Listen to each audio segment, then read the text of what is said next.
જાતિનો દાખલો બનાવવો છે તો કઈ રીતે બનાવી શકાય છે? ઘણા મિત્રોને ખબર જ નથી હોતી કે જાતિનો દાખલો કઈ રીતે બનાવવાનો હોય છે, કઈ રીતે અરજી કરવાની હોય છે અને કયા કયા ડોક્યુમેન્ટ લાગે છે. હમણાં ધોરણ 10 અને ધોરણ 12ના રિઝલ્ટ આવ્યા છે. હવે રિઝલ્ટ આવ્યા બાદ જો તમારે એડમિશન મેળવવું હશે તો જાતિના દાખલાની ખૂબ જ જરૂર પડશે, અથવા તો કોઈ સરકારી યોજનામાં કોઈ સરકારી લાભ લેવો હશે તો પણ જાતિના દાખલાની જરૂર પડશે. હવે જાતિનો દાખલો કઈ રીતે બને છે? જાતિનો દાખલો તમે બે રીતે બનાવી શકો છો. કઈ રીતે? એક ઓનલાઈન અને ઓફલાઈન. ઓનલાઈન કઈ રીતે અને ઓફલાઈન કઈ રીતે? ઓનલાઈન બનાવવા માટે તમારે સુગમ ડિજિટલ ગુજરાત વેબસાઇટ પર અરજી કરવાની છે. ઉપર તમને જે લિંક દેખાય છે એ લિંક પર જઈને તમે અરજી કરવાની છે અને લિંક આપણા બાયોમાં આપી દઈશ. હવે ઓનલાઈન અરજી કઈ રીતે કરવી? આ તમને સ્ક્રીન પર પીડીએફ દેખાય છે, એ પીડીએફ જઈને તમે ઓનલાઈન અરજી કરી શકો છો. આ પીડીએફમાં તમામ માહિતી છે જે તમે સ્ટેપ બાય સ્ટેપ તમે જાતે અરજી કરી શકો છો.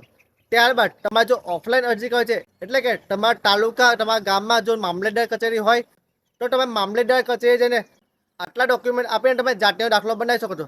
હવે કયા કયા ડોક્યુમેન્ટ? આટલા ડોક્યુમેન્ટ આપીને તમે જાતિનો દાખલો માટે અરજી કરી શકો છો. આ ડોક્યુમેન્ટનો તમે સ્ક્રીનશોટ લઈ લો અથવા તો કોઈને શેર કરી દો, જેથી કરીને તમને આ ડોક્યુમેન્ટ તમને ખબર પડે અને આટલા ડોક્યુમેન્ટ લઈ જવા રહેશે. આવી બધી માહિતી માટે અમારા પેજ નયન ઇન્ફોટેકને ફોલો કરજો.